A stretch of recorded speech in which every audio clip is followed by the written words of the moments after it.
situation changes with every day. So as you can see, the Kharkiv Oblast is different. The red color appeared out there. It means that Russia occupied several of the settlements and they are moving forward. Also, Russia does kind of the strange and illogical actions in the place. Well, I'm gonna tell you about it very soon. Now let's go to the timeline. It was yesterday and it is today. As you can see, gray area expands gradually. Basically, we have two of more or less independent attack areas, and Russia concentrated, no, not the small groups, they advanced with major force, and we have the proof for that. The information was presented by the deep state military map source, and they rely on the drone images from the front lines, and there you may see the group of the Russian soldiers. It's not a small group. This image is low quality, but nevertheless you can see the silhouettes of the Russian soldiers, so there are around 100 men at least in this convoy. Plus we see the confirmation that Russia has started to use many more of the army vehicles, tanks and BMPs. So today's Russian attack is very different compared to what it was yesterday. Yesterday it was a limited force, and today Russia just expands their attack with reinforcements. They tried it yesterday with vehicles, but all of those were destroyed. But today they were way more successful, unfortunately for Ukrainian side. So we have many more of the proofs published mostly by the deep state map source. They take it also from the other open sources. Well, the Russian convoys also were cooked today, but not in Kharkiv Oblast, where, well, I'm gonna tell you later in this video. But still, it is not a blitzkrieg or something. The movement of the Russian army is relatively slow. Nevertheless, they will try to expand two of those bridgeheads, trying to get Volchansk under control. It's the biggest settlement in the area. I saw some of the videos today from the place. Russia uses lots of the artillery systems, totally demolishing the residential buildings, so Ukraine started the massive evacuation from all of the nearby settlements. Hopefully every civilian will be secured, but sometimes they're willing to stay in their homes. Let's switch to the satellite mode. Well, yesterday I told you if Russia wants to advance from Volchansk in the future, in potential future, towards Kharkiv, they need to cross this river obstacle. To do it, they have this dam with a bridge, but today they destroyed this bridge themselves. We even have the video of it. I published it on my Telegram channel, so if you are interested with the constant updates on the situation around Ukraine, please subscribe for my Telegram channel. You may find it in the video description just below. So with this bridge being destroyed, Russia is unable to advance to Kharkiv from that direction. However, still they have this direction for advancement. Plus they advance from the West Bank, so they still have two of the vectors.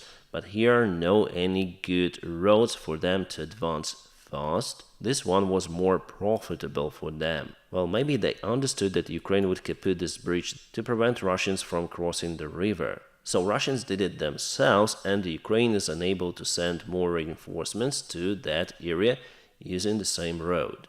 So Ukraine now has to use this road to provide supplies for their army group in this sector. Before it was a shorter distance. Alright, and now let's go to the eastern Russian bridgehead, and here they're very close to Volchansk. The gray area is less than a kilometer away from the settlement. Volchansk is also divided by the local river. Russians have to cross it if they want to advance southbound, and I think that's their goal. That's why in the future Ukraine will blow up all of those bridges and the roads on their way. In this area the fight is going for two of the villages, and there is a tiny road which leads also southbound. Also there's kind of the big forest which is on fire right now. From the information I got, there are lots of the wildfires, which were caused by shelling. Nevertheless, the forest could be a good spot for the Russian infantry to hide their forces. The western Russian bridgehead, here they took some of the villages under control.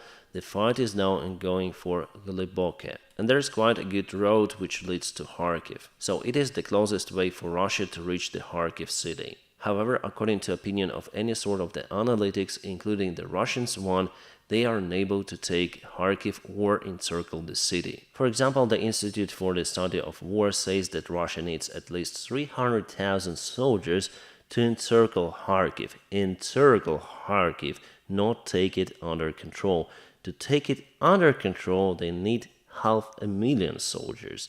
Judging on that, we may predict the further Russian movement. They will try to advance to Kharkiv, taking all of its territory under control. However, they will not go into the city itself because it's well protected. Ukraine now have to send lots of the reinforcements to counter the Russian attack. It means that Ukraine is forced to weaken the east direction. You see how long are those front lines? So Russia attacks on the east now mostly. They also have attacks on the south of Donetsk Oblast, sometimes also in Zaporizhia, and very rarely in Kherson. Mostly there is a landing operation of Ukrainian army on the other shore, that's it.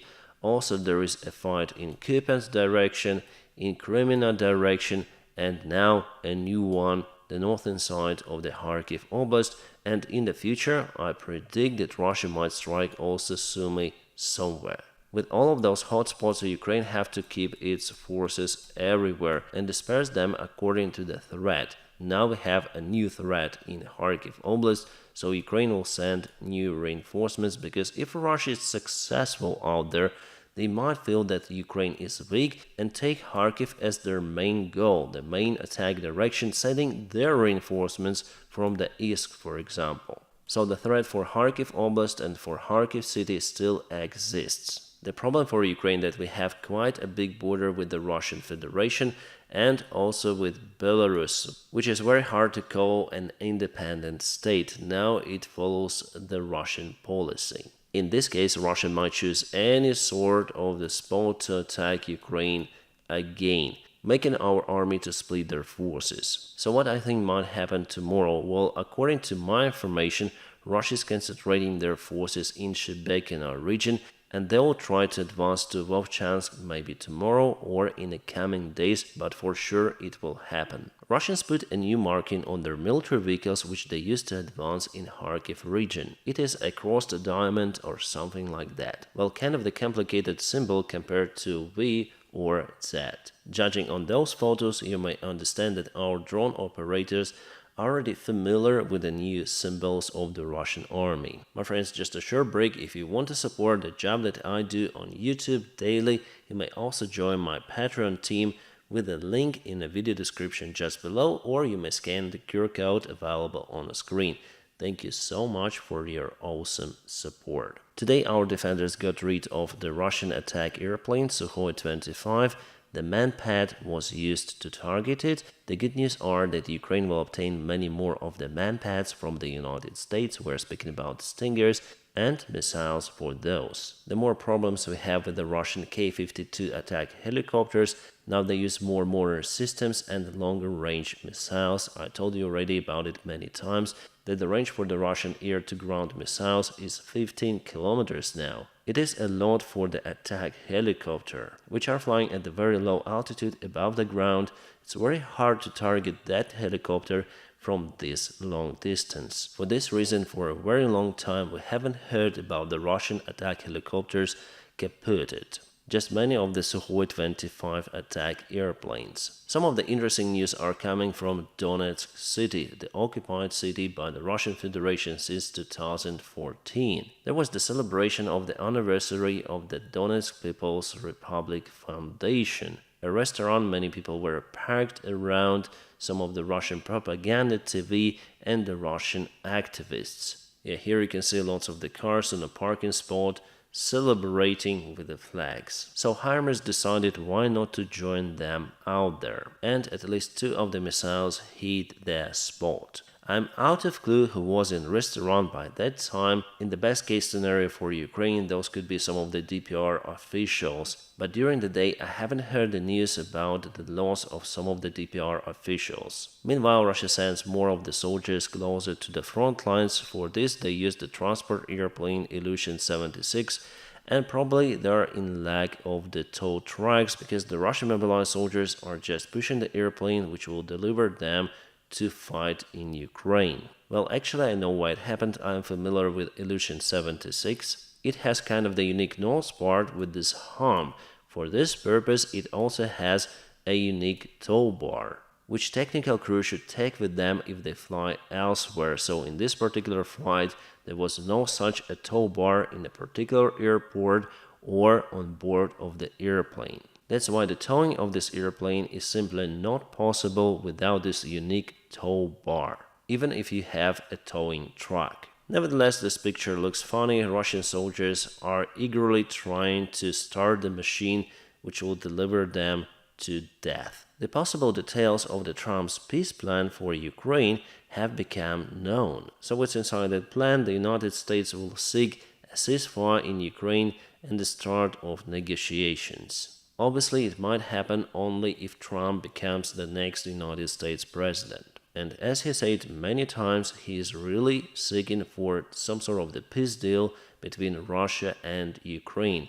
I wonder how he would do it, but let's speak step by step. So United States would officially seek for the peace deal. If Ukraine negotiates or start the negotiation procedure, the United States will continue to send weapons and strengthen its defense. Well, it tells us that if Ukraine doesn't want to negotiate, United States will not continue to send weapons and will not strengthen its defense. As was said in the press before, Trump wants to cut the military support for Ukraine if he becomes the next United States president. I think that it is more than understandable. Ukraine's membership in NATO will be postponed.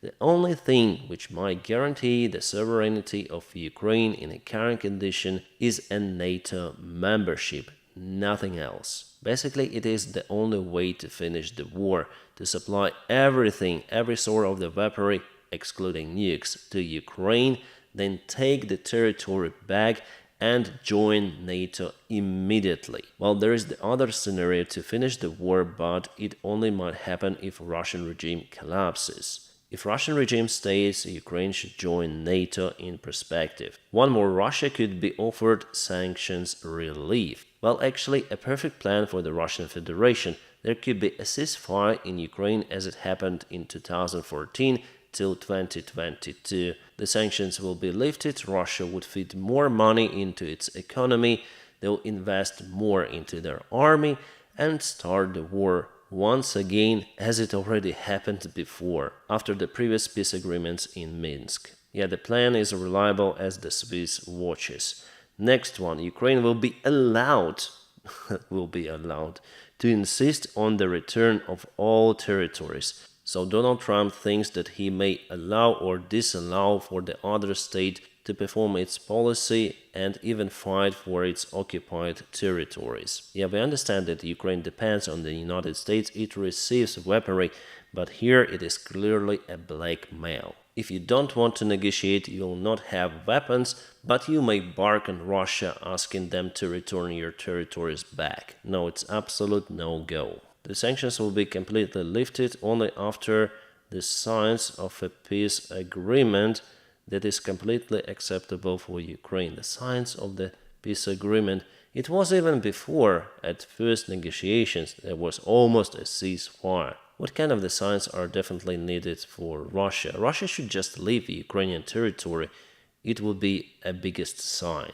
Well, guys, if you want to hear my opinion, Trump is mistaken about Ukraine and Putin. Well, guys, from what I see, the great part of the American establishment and politicians like MAGA or Donald Trump think wrongly about Ukraine. They still think that it is some sort of question about the part of the Ukrainian land where some of the people speak Russian, so maybe they should belong to Russia, as Elon Musk says. But this war is not about the argument on the part of territory. No, this war is about the fight of the dictatorship against democracy, and they're unable to see this wider picture.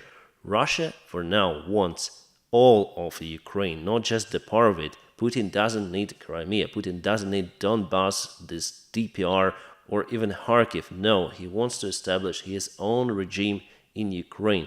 With this Russian policy, it's absolutely impossible to negotiate whether Ukraine wants to return all its territory or not. Even if now Ukraine negotiates with Russia, Russia would never stop. Honestly, I would like to see the end of the war just right now. Even if Russia for now occupies Ukrainian land, we understand that Ukraine is unable to return it in a military way. We don't have that huge support to fight against the Russian army. But definitely with the peace agreement, we may freeze this war and just wait for Russian regime to collapse. And after that, we may try to return the territory in a diplomatic way, if Russia will be formatted into a democratic state. But I don't believe in that scenario. Russia will use the time and lifting the sanctions as the reason to reinforce their army and attack once again. As I say to you, we already passed this scenario with the Minsk agreement, which were absolutely neglected by the Russian side. They were the side which says the Minsk agreement doesn't work, we go and take Ukrainian territory. In the future, they will say the same with the possible Trump's agreements. I understand how it sounds, but it's a difficult situation for Ukraine, definitely. If Ukraine continues the fight with Russia as it is right now, gonna lose many more of Ukrainians, and finally will not have enough population to recover from this war. On the other hand, peace agreement, war stops, but it's just for a while. After it, Russia will strike again, but by that time Ukraine wouldn't have enough military support as it receives right now. So it's a very, very difficult situation for Ukraine. The best and the only possible way out, as I see it right now, is to press Russia even more with real sanctions, to provide Ukraine with even more military. All that stuff should work. In that way, Russians could be kicked out from Ukraine, and finally, the Russian regime to collapse. I was tagged with this video a few of the times. It's the short Trump's interview to the Fox News. I think it was held a long time ago in 2022. Well, I could be wrong, but there Trump said what I just told you, that Ukraine needs more weaponry, that the United States and allies should apply real sanctions on Russian oil sector. He actually said good things. So if I listen to him, I would support Donald Trump in the future elections. But we understand that we shouldn't trust politicians, at least what they say. We should judge their actions. And the action of Donald Trump and MAGA group was to block the military support for the several months, which led to the lack of the supplies of Ukrainian army and retreatment of Ukrainian army from Avdiivka. Still, Ukraine needs few of the months to recover from that stuff. So what Donald Trump says and what he does are total separate things. By the way, it's not only about Donald Trump, it goes for almost every politician. We should judge their actions only. What I like is the current United States policy. They agreed to transfer 3 of the HIMARS units to Germany, and later on those will be sent to Ukraine, so Germany pays for this military support. Thank you, Germany. Thank you, United States of America. A British Defense Ministry has announced a new military package for Ukraine. The record one, £500 million will be spent for Ukrainian military support, with more of the vehicles, more equipment. Brits, guys from UK, you are awesome. With all of those packages coming, I think that Ukraine is capable to stop the Russian advancement.